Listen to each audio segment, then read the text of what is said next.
When was the last time something small completely messed up your day? Not a big problem, not a sad event, just something tiny.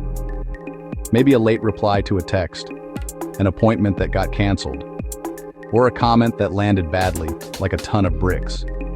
And somehow, for hours, you just weren't quite yourself.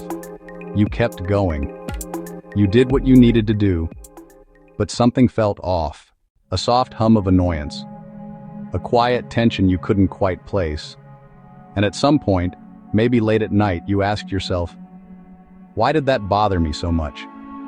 That question, that small, honest question, is exactly where we need to start. There's a pattern almost no one talks about, not because it's hidden, but because it's so common that we don't even see it anymore.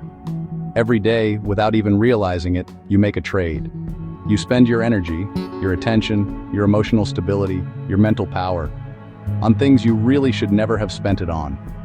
And the cost isn't huge all at once. That's the problem. It doesn't come all at once. It comes in small doses. A moment of frustration here, a spiral of overthinking there, a decision made out of fear instead of clarity, a conversation that was shaped more by being defensive than by what you actually wanted to say. The costs are quiet, and they add up. So this is what I want you to think about before we move on. What if the discomfort you feel most often isn't caused by your situation, but by where you put your attention within that situation? There's an idea that's so old, it came way before modern psychology. But brain science keeps coming to the same conclusion, just in a different way. The idea is this: you can't control everything that happens to you, but you can control how you react to it.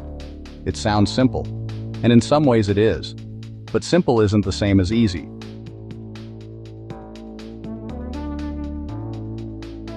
And understanding something in your head isn't the same as living by it.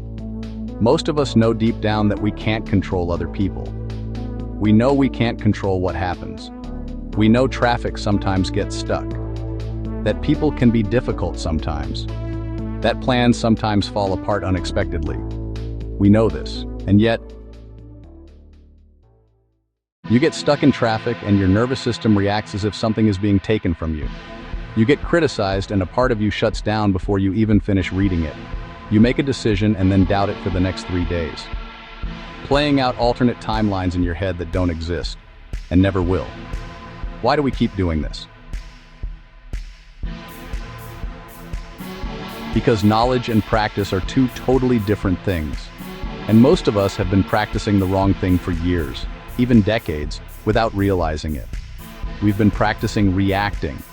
We've been practicing tying our emotional state to outcomes we can't guarantee. We've been practicing treating the outside world as the source of our inner experience. And that practice has become automatic, which means the work isn't about learning something new. It's about interrupting something deeply familiar. This is where it gets interesting. There's a moment, and you've probably had it, when something goes wrong, and you don't immediately panic.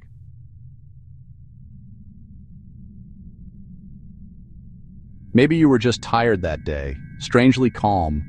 Maybe you had mentally prepared for it in some way. Maybe you just didn't have the energy to react. And in that absence of reaction, something strange happened.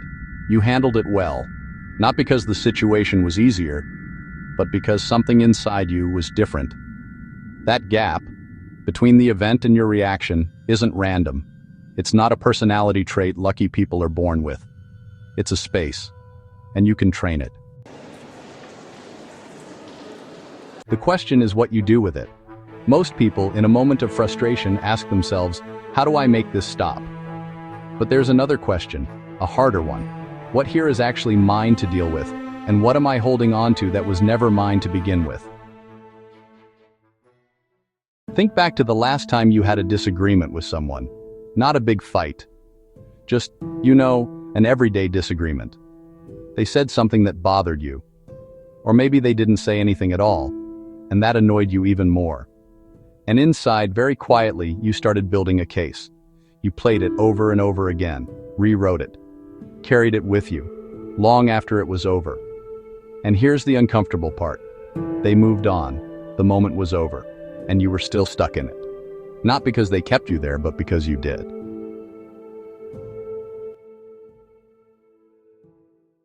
That's not a weakness. It's what happens when we haven't learned to let things go yet.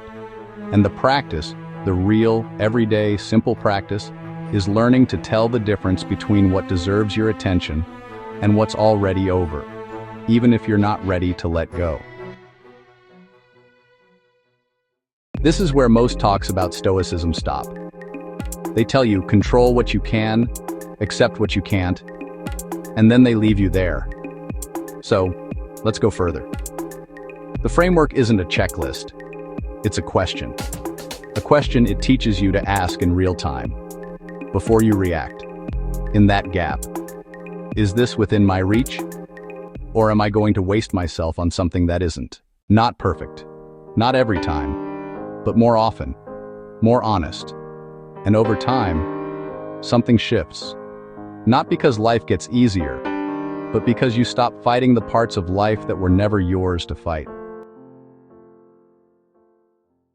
You start to notice where your energy goes, where it builds up, where it gets stronger, and where it just disappears. Into opinions you can't change, into pasts you can't rewrite, into futures that haven't happened yet. It's not being uncaring, it's not being distant, it's not caring less. It's precision, knowing where to put yourself and knowing where to stop. So, back to the question we started with. Why did that little thing mess up your day?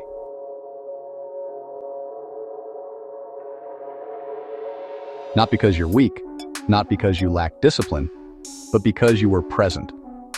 And presence without practice means being totally open. Everything comes in. Everything affects you. The Stoics' work isn't about feeling less. It's about becoming steady.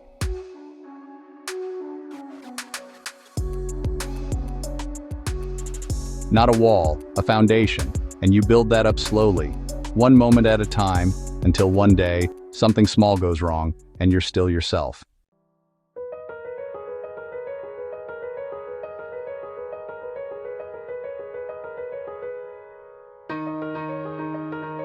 That is enough.